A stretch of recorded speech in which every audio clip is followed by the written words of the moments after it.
Give me food, and I'll cure your wife, the old man said quietly, his voice trembling yet firm, as if he carried a truth too heavy for the world to understand. The millionaire laughed in his face, until the impossible happened. Before we begin, take a moment. If stories that touch your heart mean something to you, don't forget to like this video and subscribe to the channel. You never know which story might change the way you see the world. The city never slept, and neither did Armin Sheikh. Towering above the chaos in his glass mansion, he had everything money could buy: luxury cars, endless wealth, influence that bent people to his will. But inside that mansion, hidden behind marble walls and golden chandeliers, was a silence so heavy it could suffocate a man.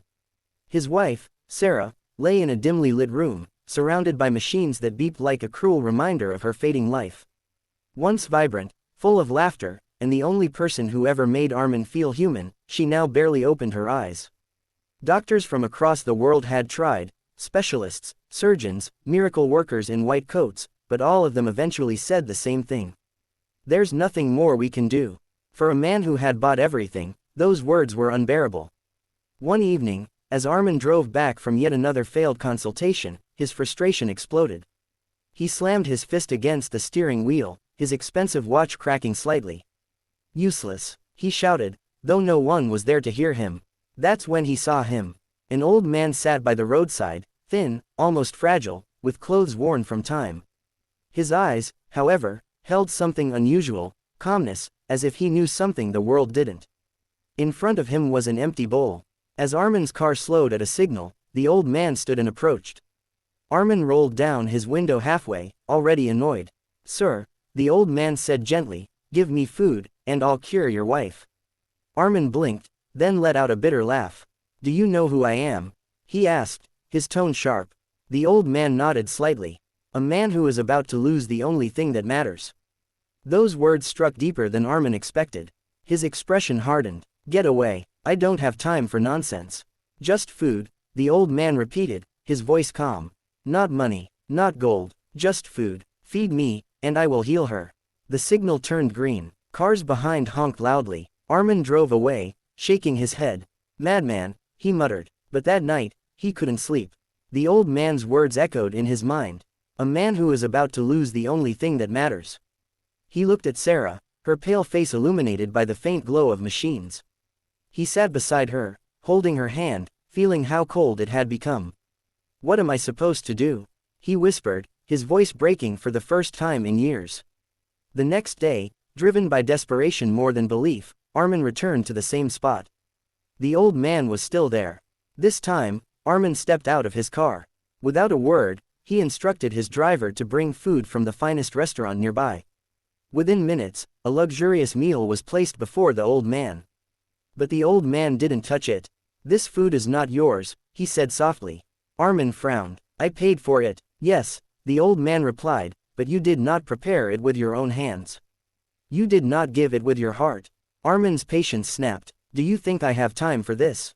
My wife is dying." "And yet," the old man said, looking directly into his eyes, "you have never truly given anything in your life. You have only bought." Those words hit harder than any insult. For a moment, Armin stood frozen. Then, without saying anything, he turned and left. That evening, something changed. For the first time in decades, Armin entered his kitchen. The servant stared in disbelief as he ordered everyone out. He rolled up his sleeves awkwardly, unsure of what to do. He had never cooked before. Flour spilled, vegetables were cut unevenly, he burned his fingers more than once. But slowly, something unfamiliar began to grow inside him: effort, care, humility. Hours later, he carried a simple meal, nothing luxurious, nothing perfect, and returned to the old man.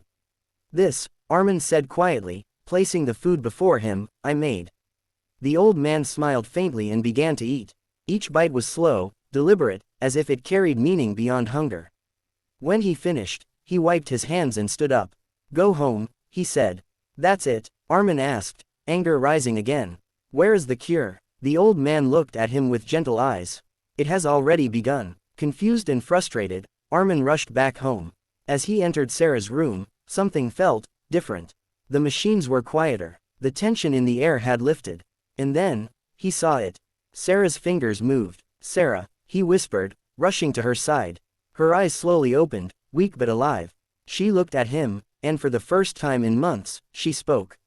Armin. He broke down completely, tears streaming down his face as he held her hand. You're okay, you're okay. Doctors were called immediately. They couldn't explain it. Her condition had started improving, rapidly, impossibly. It's a miracle, one of them said. But Armin knew. The next day, he went back to the roadside. The old man was gone. No trace, no bowl, nothing. Days turned into weeks, and Sarah recovered fully. Life returned to the mansion, but Armin was no longer the same man. He began feeding the poor every day, not with money, but with his own hands.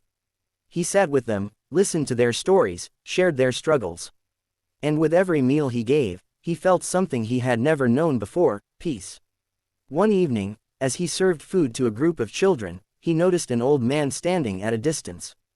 The same calm eyes, the same gentle presence. Armin rushed toward him. Who are you? He asked, his voice filled with emotion. The old man smiled. Just someone who was hungry. No, Armin insisted, tears forming again. You saved her. You saved me. The old man shook his head softly. No, you saved yourself the moment you learned to give. And just like that, he walked away, disappearing into the crowd. Armin stood there, watching, understanding finally settling in his heart. Sometimes, the greatest miracles don't come from power or wealth, but from the simplest acts of kindness. And sometimes, all it takes to heal a broken world, is a single meal given with love.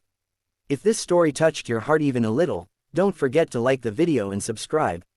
Because stories like these remind us, being human is the greatest miracle of all.